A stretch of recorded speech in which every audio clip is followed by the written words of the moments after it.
With all the talk of the new Pokemon and Pokemon X and Y and the new Mega Evolutions, it made me think back of a series that also had Mega Evolutions. A series long forgotten, where you could raise your own monsters that could bond with you and grow with you, and in which you could explore a whole new world.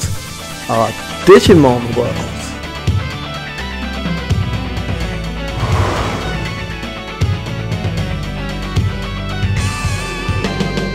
This is Lost Games, and here we talk about games that either have been forgotten, underplayed, or a game that really no one has ever heard about. And we'll see if it's worth playing, or if it should be forgotten in the sands of time. Now there are a bunch of Digimon games that I could choose from, like Digimon Racing, Digimon Rumble Arena, Digimon Battle Spirits, and even Digimon Card Battle. But today I'm going to talk about the game that started it all, Digimon World. So without further ado, let's get into the digital world. Once you start up the game, a Digimon will come to you and ask you for your name. He will also ask you your Digimon's names and one of your two questions. The question can either be whether you prefer day or night, or whether you have friends or not. If you choose the first option, you get Agumon. And if you choose the second option, you get Gabumon. So what shall we name it? Perfect! Let's go! After a short introduction, you will be given your Digimon. Oh, asshat, I'm so glad to see you. This game actually works as a Tamagotchi, where you have to feed your Digimon, make your Digimon sleep, and make it even use the toilet.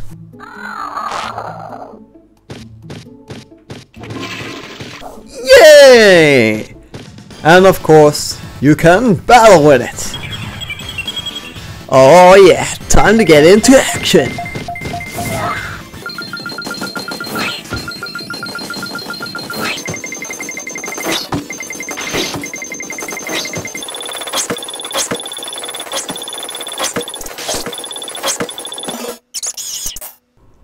Yay, you did it! So your goal is to find new enemy Digimons who would come to your city. Now, nowadays you can look up which Digimon you can recruit and which Digimons are just enemy units, but when this game was first released you had to figure it out by yourself. And some of these Digimons are pretty hard to recruit.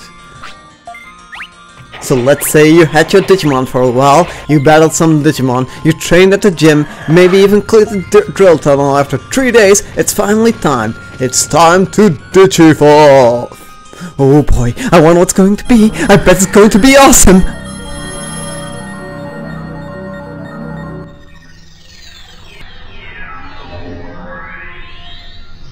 What?! You asshat! What the f... This is Numemon, and Numemon is most likely the first Digimon you're going to get.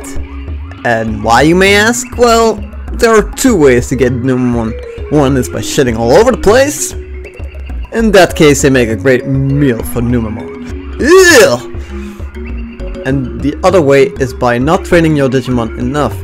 You see, Digimon can evolve into a number of champions, but in order to get these champions, you need to raise a certain amount of stats above a certain amount of number. If your Digimon doesn't meet any requirements, you get this piece off. Moving on! So moving on, what can you actually do with this Digimon? Well, there are 3 things you can do. One is, of course, is make it clear your shit. Still. Number 2 is carry it around for 5 days and train it so it becomes less useless. Number 3 is plot related. Yes, there's actually a point in the game where you're required to get this Digimon in order to kill an area of the game. Let's just say we keep this Digimon, and after some days the Digimon will either Digivolve or he dies. And now it's time to restart again! Oh boy, what action shall I pick? This time we'll go for this egg! So you've taken the egg and... No, you did that already when you were a Numemon. So you're stuck with this baby. You can feed it, walk it, maybe train it a bit, and before the day ends it will digivolve again into an entraining Digimon, and eventually even a rookie. Okay, now that you've got your rookie or your champion again, it's time to recruit some Digimon. And what are the most difficult Digimon to recruit, you ask? We have Ogremon. Ogremon is the leader of the bandits, and you will fight him and encounter him on multiple occasions throughout the game. Lucky for him, he has catchy music.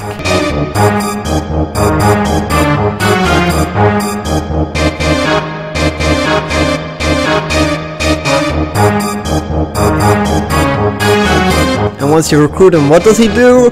He walks around. That's all. He walks around. No, I'm not joking. All he does is patrol the city, which he doesn't do a good job of because Digimon still attack the city. So say you are going to recruit some Digimon, and on your way you've discovered the Great Canyon, Freezeland, the Grey Lord Manor, Mount Panorama, Gear Savannah, Trash Mountain, Gecko Swamp, Misty Trees, Toy Town, Factorial Town, Ancient Dino Region, and Beetle Land. After Beetle Land there is one last area of the game, Mount Infinity. And this is where things get real. And you will never guess where it is. Ta-da! Yay, we found it!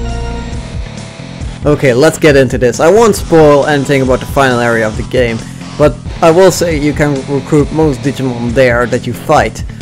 And it probably is the area where you can recruit the most Digimons. Be forewarned, you need a very good ultimate Digimon in order to clear Mount Infinity. And after you defeated the final boss, there's still one last Digimon you can recruit, which is in the final area of Mount Infinity. But wait, that's not all. There's still the medals, the cards, the fishing log, and the Digivolution chart to complete. And well, that's all, but you know, besides seeing all these Digimon and what forms they can get, there really isn't a reward for completing all these things.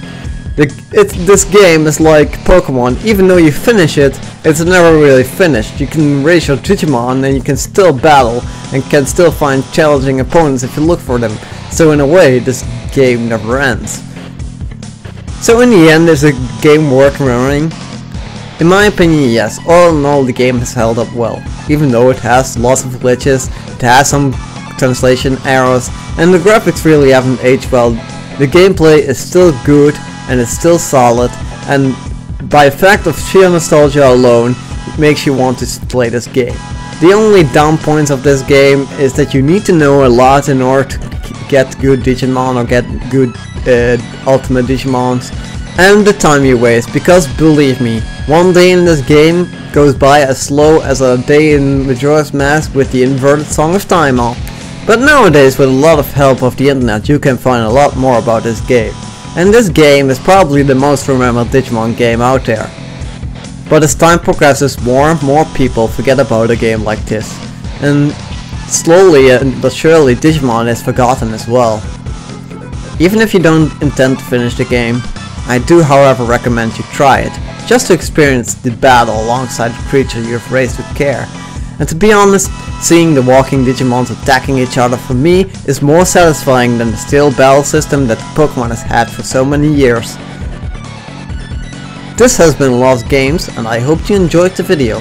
Please leave a positive or negative reaction in the comments below, and you can suggest a game for me to cover in the future. I have been TheVisionofChaos, and I hope to see you again for the next Lost Games.